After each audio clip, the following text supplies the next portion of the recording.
तो दोस्तों अब आ गए हम। ये हमारे पास येन कंपनी की स्प्रिंग है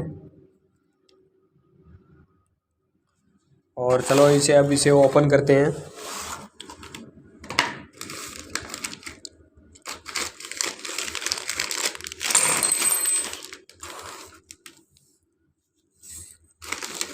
ये स्प्रिंग है, ये इसका एडजस्टेबल क्लिप है और ये इसका लॉक है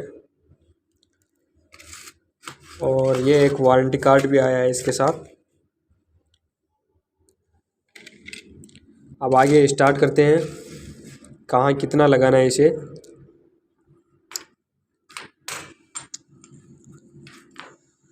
चलो स्प्रिंग ले लिया।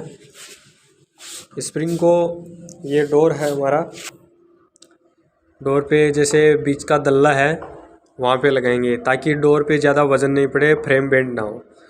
और जो ये लॉक है इसको हम ऊपर की साइड रखेंगे ताकि इसको लॉक सिस्टम करने के लिए आसानी रहे। इसको स्टार्ट करते हैं।